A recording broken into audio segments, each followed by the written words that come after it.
And welcome back to the Pocket Dimension. Today we're going to be having a quick conversation about the new OGL that Wizards of the Coast has allegedly had leaked from them. Today we're joined by always Hunter and Nolan. And guys, as players of 5e, what do you guys think the biggest ramifications of these alleged changes will be? It's tough to say, really. I think for the most part, the most concerning thing and the thing that's going to affect people the most is just part of what has made D&D last for so long.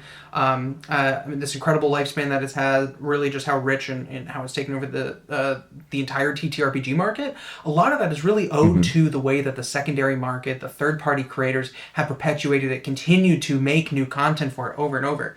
And if that is going to be put at risk from the idea that Wizards of the Coast could come in, take your property without any recourse. They would be giving themselves, royalty-free, perpetual, non-exclusive licenses to use your content.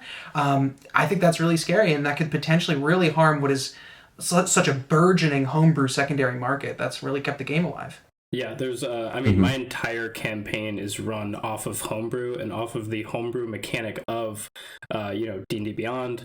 I use Hero Forge for all of my tokens, for all of my big bads, and also all of my characters.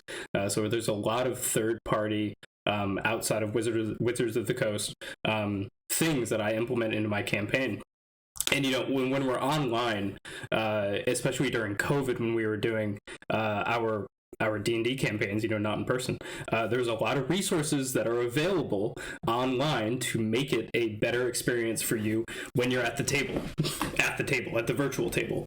And a lot of those things are going to get reduced by this licensing, and put into Wizards of the Coast, which could mean a lot of those resources, like Hero Forge, are going to be essentially scrapped, and turned into a Wizards of the Coast thing, which could just up the cost and make it a bit more frustrating to play D&D virtually. Wizards of the Coast had done this with 3.5 going into 4E. So they had switched up their SGL. I forget what the acronym was, but they're also like licensed at the time to monetize it more and be this very, very I want to make money from everything. If it's my idea, if it's based on my idea, I want it. It's mine. And then they came out with 4E, where it was super, super hard, like licenses, and anything was this like scary hell space, which is where like Pathfinder came out of, and that was super under monetized. And look what they're doing now with 5E. 5E has been super fantastic, and if there's the chance of no more homebrew, I think that's a really scary idea. Yeah, exactly. I mean, just like what you were saying about trying, they've tried this before, trying to change the license from 3.5 into 4E. I mean, 4E had a whole host of issues, but one of the major things, the idea that really toxic OGL that they tried to install, which didn't provide all the freedom that we have become accustomed to with D&D. One of the things I think might be really insidious is it's described in the leaks of the document. Which, by the way, I think we should say, just as a quick disclaimer, we have not had an official response from Wizards of the Coast. These are leaked documents that I believe that were taken from a draft or a revision back in November or December.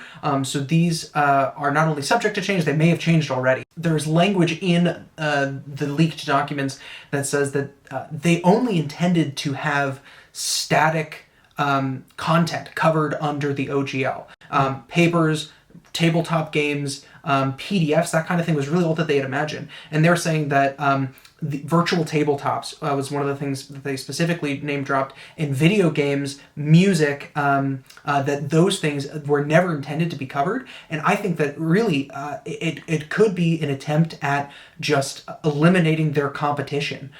We know that they're working on their own virtual tabletop in the Unreal Engine 5. And we also know, this is speculation, but we also know that Hasbro views D&D as an under-monetized brand, and their business strategy could be to eliminate other virtual tabletops and install themselves as a monopoly, and then begin to hyper monetize things like minis that you can access in the VTT. Being able to port over your spells. We know D&D Beyond already people view to have a somewhat predatory pricing structure, especially for those who already bought paper copies. I think music is probably the craziest part of that. How do you say that music is of this? Is all of hardcore going to be taken down because that can be semi-relatable to D&D? Is that D&D inspired? Is D&D just not new medieval classical music? Where does the line get drawn? Well, how much of D&D, because I feel like because D&D has become so inseparable from the idea of role-playing games at this point, because it's far and away like the most ubiquitous. How much is really truly just part of the Wizards of the Coast Dungeons and Dragons copyright, and how much of it has really just seeped into the rest of the tabletop culture? I mean, the OGL and the Open Gaming License, which covers all of the game mechanics and materials that you'll find in the systems reference document, or the SRD, that includes things like paladins or bards. And although obviously it covers the specific game mechanics that go along with the 5e versions of the iterations of those classes, if I go out and I write a fantasy-themed song or fantasy-themed short film, and it's about a group of adventurers, and one of them is called a paladin and a bard, am I going to have Wizards of the Coast breathing down my neck about that? It's like punishing your fans, or even if they don't go through with that, the fact that it could potentially be a possibility, that fear could completely kneecap the potential for those kind of rising markets. I mean, you think about like us as D&D, as players, as DMs, as storytellers, or just people who write, their own books, their own like pre-written adventures. Hunter, I know you're working on your own right now. We're storytellers, so you're limiting storytelling by doing that.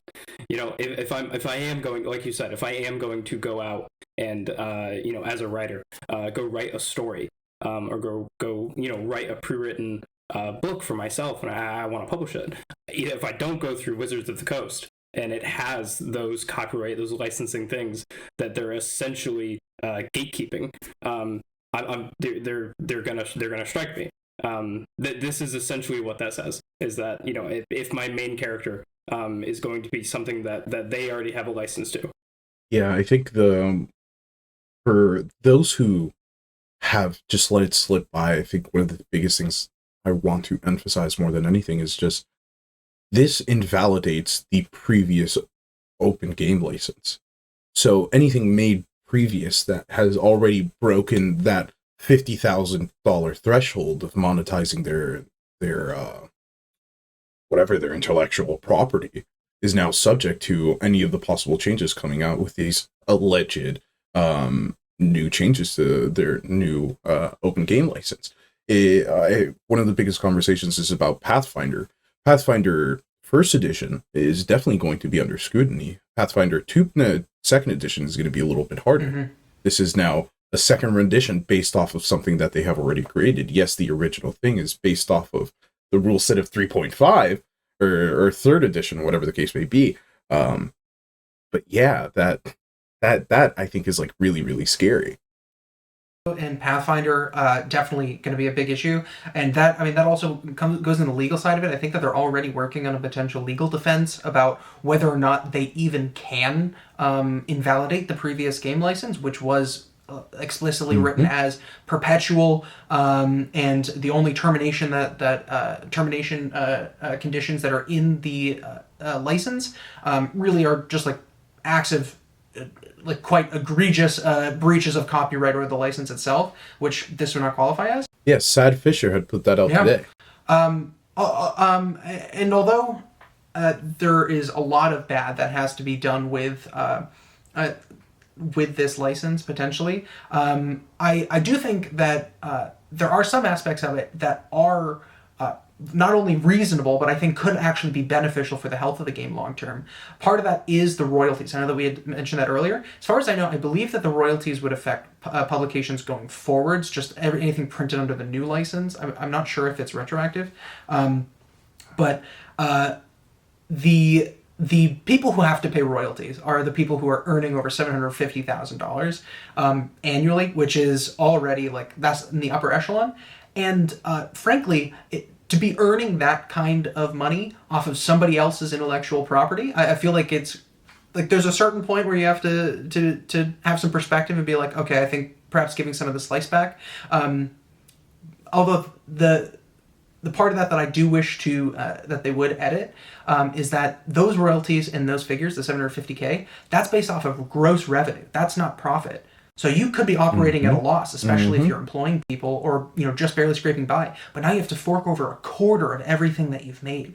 That could be pretty nasty. I mean, not everybody's Critical Role who could be able to afford something like that and probably has their own agreement with Wizards of the Coast anyways. What'll be interesting is seeing if they'll try going after donations from DM's Guild for all the homebrew adventures that are provided there. And I don't know if it's a donation or a buy at whatever said price, but for all the people who have donated or paid said price for something that is technically free, are they going to monetize that? That's an excellent question, actually, because it does specify there are two parts of this OGL 1.1.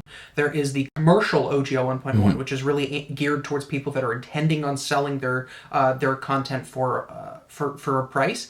And then there's like the fan content aspect of it. People who intend to distribute their things for free. That would be people who make like fan art. Like you're not going to get sued because you wanted to draw your own D&D character with your party and you just wanted to share it with your friends. Like that's not a concern. So there are two different aspects of that license. So I think that's a great question. If you post it online in a place where it's like pay what you want, does that technically fall under the commercial aspect of a license? Is that the way that is that the legal is that the legal gymnastics that these companies are going to have to do to get around this? Exactly. In the extreme situations where you have the case of somebody pays $1 million for this entry-level homebrew, and then also somebody pays $0, that sale is equally valid at $0.0 and $1 million. That value is valid in both sense. So do you really have an argument against somebody who's selling it for free? Although the one part of it of the registration and the revenue reporting that I think is a good thing is the fact that they want people to report income of 50,000 or greater without paying royalties on it. That leads me to believe that they're going to incorporate those ideas into their future publications. The idea like, okay, this is what the player base is interested in. This is what people are paying for. So maybe this is like what kinds of tweaks and materials that we should print. Yeah, one of the biggest things I'm just really happy about with this is that they cannot target, or at least did not try to target, streamers and content creators about providing content about D&D or based on it. So they can't go against the Critical Roles, the Dimension 20s, future for us, in those situations where, like, if I want to play D&D, but let's say in Hunter's game where it is like homebrew thing, but we are using a D&D rule set, they can't come for us there. But let's say if we were playing Icefire Peak, that entry-level campaign, and we were just streaming that for shits and giggles, they can't come for me there either, because the monetization is coming after us, if that makes sense. They can't. They know which boundaries they are trying to push. Yeah, and I think that's the thing that made me very, like you were saying, that's the thing that also made me very, I am a huge Critical Role fan. I'm a huge Dimension 20 fan, and if for small creators who are essentially trying to do what Dimension 20 and Critical Role did, they're not going to get in the way of that. Which is, there's enough things in the way of small content creators, not to tack another thing on top of it like this.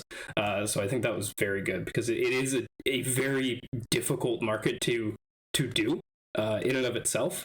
And if we were going to stream like a pre-recorded or a pre-written adventure, then that would be something that we were able to do, which is nice, and it also invites people into D&D more, and it gives them free exposure for these pre-written adventures anyways. Yeah, I believe 5e is more popular in terms of player count than any other edition prior, and it's because of the exposure that D&D has gotten through all of these different forms of media. I'm pretty sure Wizards of the Coast has some form of licensing agreement with something like Stranger Things, but do they have the same thing with Critical Role specifically? Yes, they've done collaborations in the past, but I'm pretty sure they're not getting a cut beforehand. Yeah, and I guess last thing that I'd want to say before I turn it over to you guys for your own final words is the leak said that there is language in the document that says that Hasbro is aware, or they're predicting that they're going to be receiving pushback based on when this license comes out, and that they are receptive that if we believe that they made a mistake, then they could come back on that. And I was debating whether we should talk about this, considering how many voices really are chiming in. And I think that this is a moment where I think the D&D community really does need to step up and say, no, this is not okay. Like, we cannot accept this license as it is. And I really do hope that the Wizards of the Coast meant what they said when they put it in there. Although, to be fair, it is mostly Hasbro. I think that Wizards of the Coast probably isn't very happy with the situation either. They're probably being forced into it by Hasbro. But I really hope that they are going to listen to the cries of the community and, open D&D. I'm in the both sides are evil camp. I think this is a jointed move by Hasbro and Wizards of the Coast. I think both of them are going for it in this idea of like pushing and just furthering the idea of D&D is under monetized right now, and they're trying to monetize the shit out of it. As a player, I'm not the most scared. But as a DM, as a storyteller, and as somebody who wants to continue in this environment and push it and bring more people into it, this OGL is kind of scary. Yeah. As a last thing, as a DM, there are so many different third-party links and just third-party different sites that I would use in order to expand my world. And here's what I would say to that. Don't mess with Hero Forge. If you're going to make a competitor, then make it better. Do not go at Hero Forge. Do not go at Tailspire. And definitely don't go at Roll20. Thank you for joining today's conversation about WotC's alleged OGL. Tune in next week for another episode of The Pocket Dimension.